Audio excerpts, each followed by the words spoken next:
When you realize that you've run out of things to say, you've run out of conversations, just end the chats. Hi, I'm Alice. If this is your first time, welcome.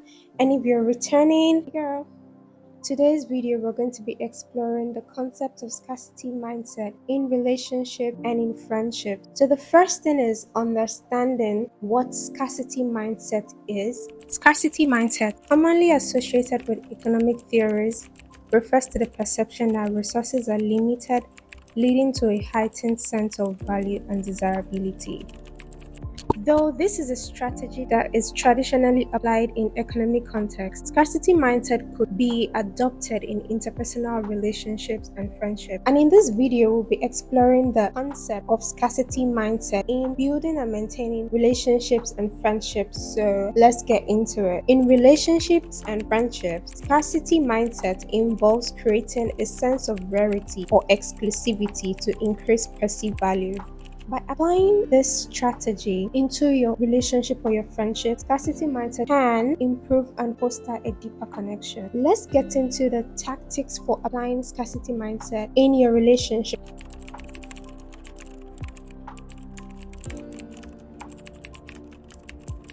The first is limited availability.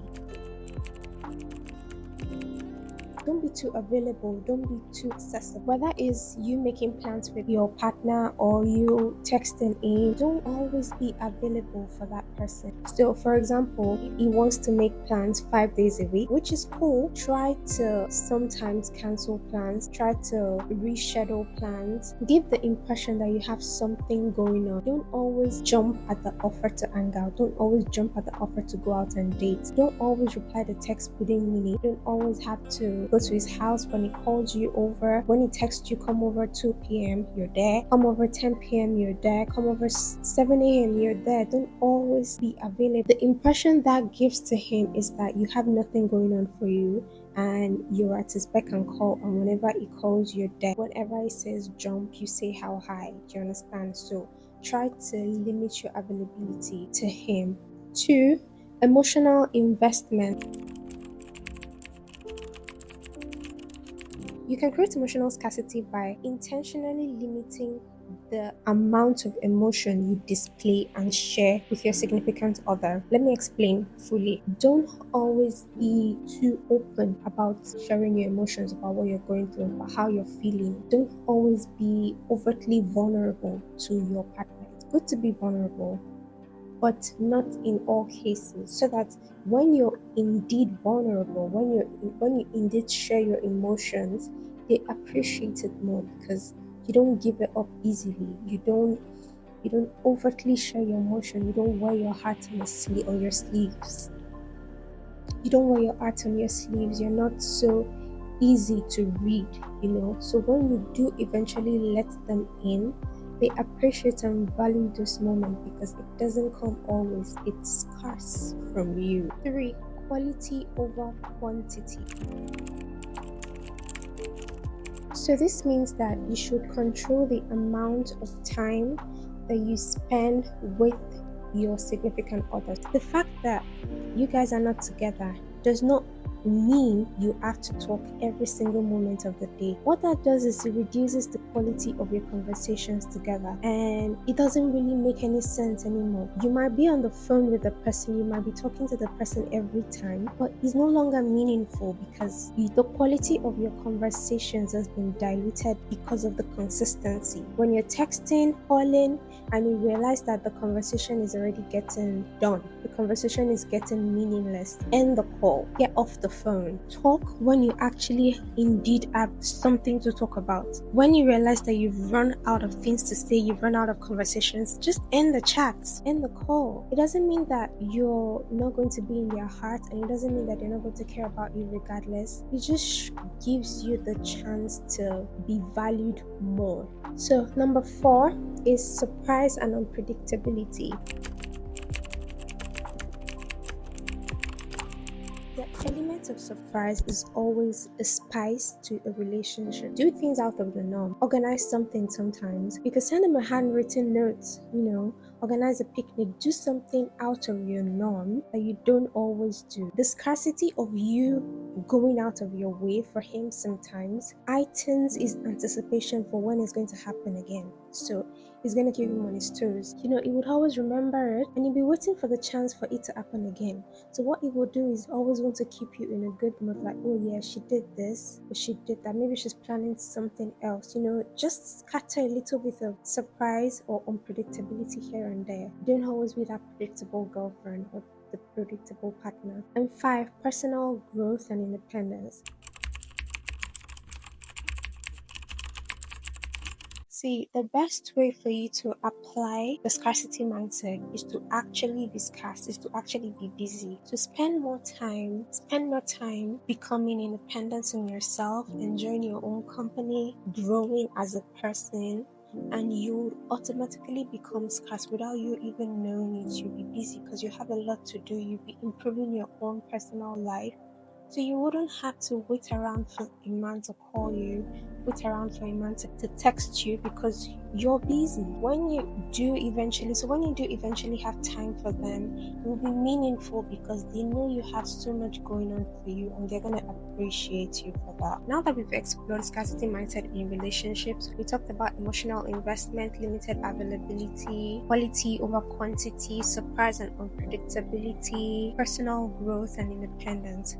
We're going to look at scarcity mindset in friendship. How can we explore this tactic to build and maintain our friendships?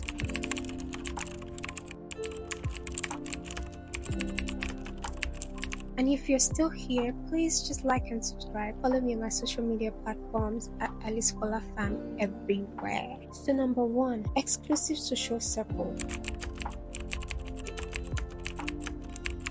See, the thing is, I'm always weary of people that are friends with everyone. You can be cordial with a lot of people, or like besties with everybody. I'm always worried because that kind of person, if you're so cool, if you're so close to so many people, it means I can't really trust you with my personal life because I feel like there's so many mouths that you would want to pour into. My secrets are not safe with you. I'm going to be wary of someone like that. So let your circle be more quality over the quantity. You don't always have to have a big circle, but the small circle that you do have, let it be meaningful and be quality. Be exclusive. Let people know that it's not so easy to be your friend, to be your bestie. If I see that, oh, you're friends with everybody, that means I know that I'm nothing special. If you call me your bestie today, I'm nothing special because you have like 50 other besties. So she's not just friends with anyone. She's exclusive in her friendships.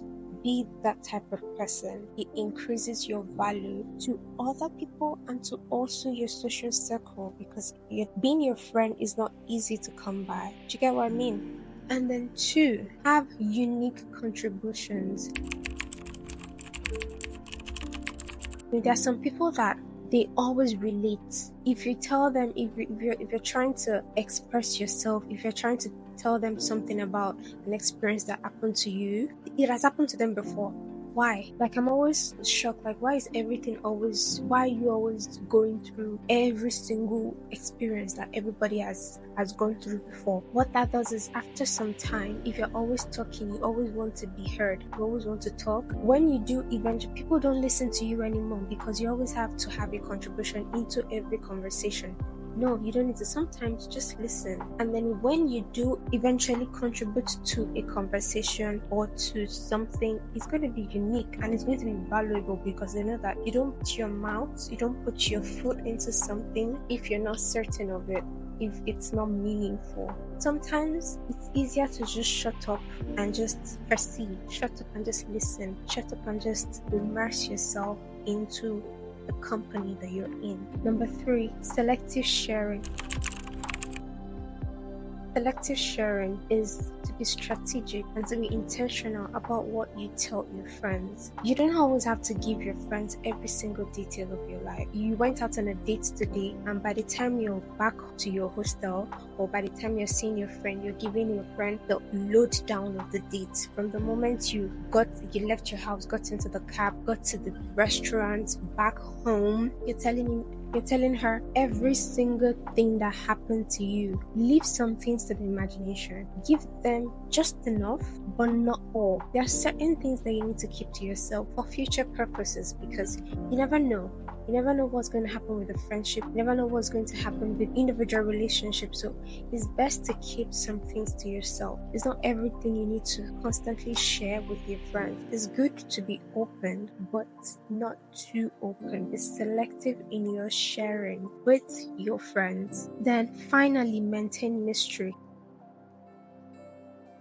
Quite similar to selective sharing. Your friends don't need to know everything that has happened to you in your life. They don't need to know every single thing that has happened with your family. Your friends don't need to know every single thing that is happening in your relationship. Be cordial with them, be close enough to them, but still keep them wondering, give them something mysterious about it. Give them something to wonder about you. Like, we know her, but we also don't know her. It keeps them wanting to get to know you. It keeps you relevant. It keeps you unique, because you're not predictable. You're not an open book. You're not easily decoded. You get what I mean? Like, leave some things to the imagination. Leave some things for them to want to know. The element of mystery is very important. Scarcity mindset is something that I've always applied in my relationship and in my friendships, and it has helped me a lot in fostering meaningful and beautiful relationships and friendships.